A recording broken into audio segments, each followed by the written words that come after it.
The best show to talk about my faction. Can get me and Max reactions. Welcome to the show. Welcome back to My Faction Reaction. You're here with Nathan once again. We're going to do something a little bit different today. We're going to go over the SummerSlam card and do a bit of a preview. We're going to do night 1 today, and we're going to do night 2 tomorrow on Friday. So that video will drop on Friday. Be looking out for that. But I just thought it'd be fun to go through and predict the results. I mean, we all love wrestling. So let's go ahead. We're going to jump right to it. Okay, so night 1, I don't know the order the matches are actually going to be during the show, but we'll start off with Jelly Roll and Randy Orton versus Logan Paul and Drew McIntyre. Now, if the rumors are to be believed, Drew McIntyre might not make it back into the country. I think he will. I think the WWE will figure out a way to get him back into the country to make sure this happens. I believe they have the connections to make this work. But really, what's going to come down to this match? Who's going to win? This is an easy victory for Jelly Roll and Randy Orton. You don't bring a celebrity like Jelly Roll in and have them lose. There will probably be some sort of RKO, and Jelly Roll hit another good black hole slam. His promo on SmackDown last week was actually pretty good. Curious to see what he does this week, but he's been pretty good so far. So fingers crossed we get a decent, fun match out of this. I mean, that's all we can ask for, right? Okay, then we're going to get into Tiffany Stratton versus Jade Cargill. I don't know if this is going to close the show or not. I feel like Punk and Gunther are going to close the show. I know there was talk about them main eventing.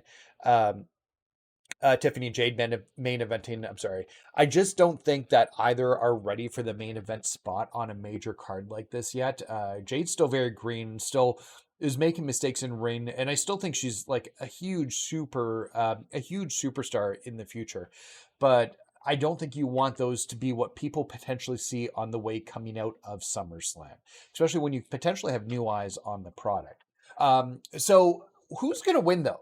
I guess that's the bigger question. You got Tiffany Stratton, the champion, versus Jade Cargill. I feel like they're not done with Tiffy as champion. I think it's still Tiffy time.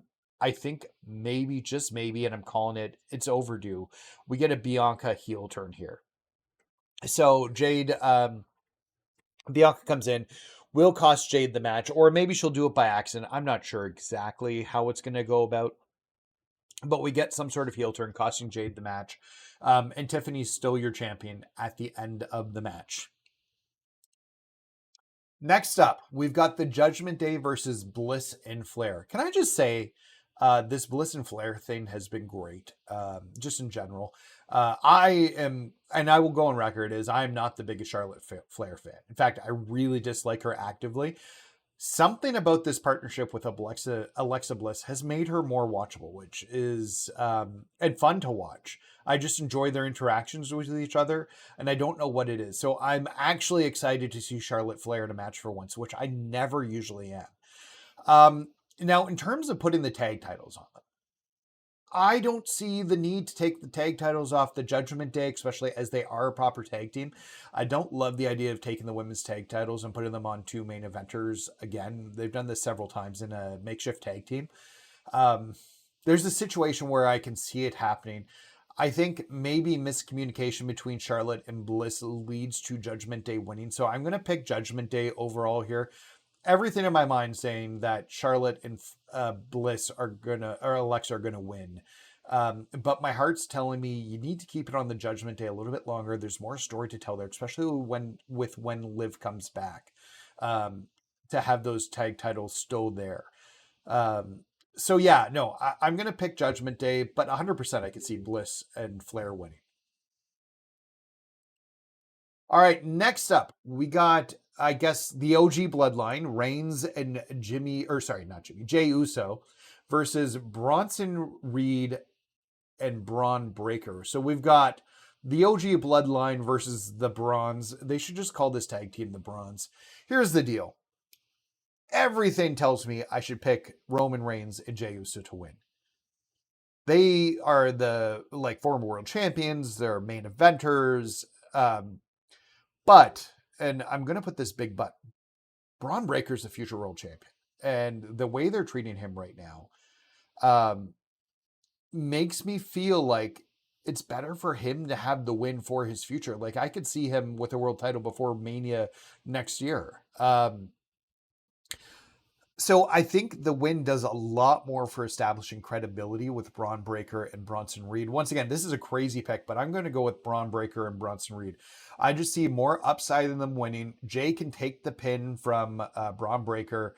Also, typically, if a team stands tall on like the show before the match, or somebody stands tall before the match, they're usually going to lose. I don't think that's the case. I think they've given them, with the beating they took on Monday Night Raw, an out. They could come out bandaged, an out for taking a pin. So I'm going to pick Braun Breaker and Bronson Reed. They are team of the future. And it wouldn't hurt Reigns or Uso to take a pin here. So then we've got, this one's going to be a fun match for me. We've got Sami Zayn versus Carrie Cross. Who's going to win this match?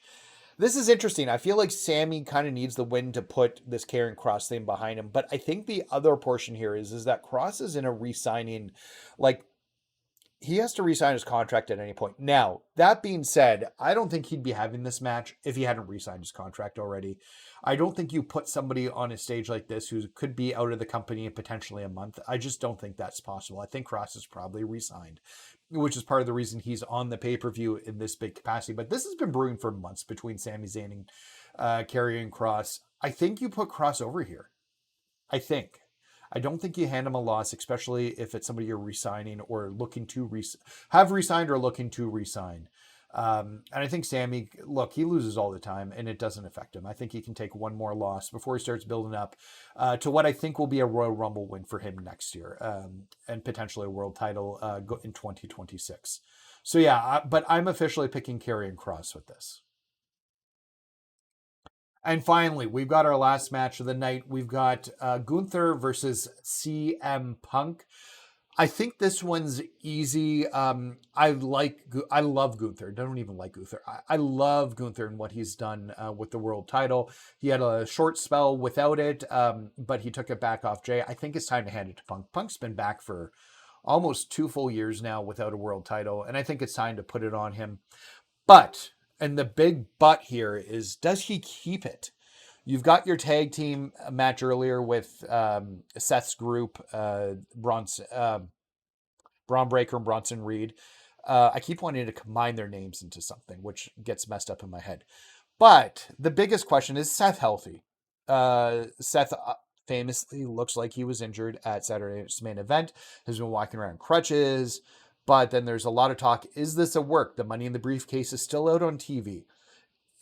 Was everything at Saturday main event a work so that they could cash in on CM Punk here? I don't know. Sometimes I think it's real. Sometimes I think it's not. I'm going to say it's not, and that Punk walks out of a Saturday night main event with the title, but Seth does cash in the very near future on him. So those are my predictions for SummerSlam Night 1. I'm going to be watching live with my kids, but I want to know your predictions. Put them in the comments below. Am I right? Am I crazy? I know I picked some really odd choices, but I just think from a storyline perspective, that makes more sense to me, but who knows? So let me know in the comments. If you like this type of content, let me know and I can continue to do more of it. Hit that like button, hit subscribe. I'll talk to you guys later.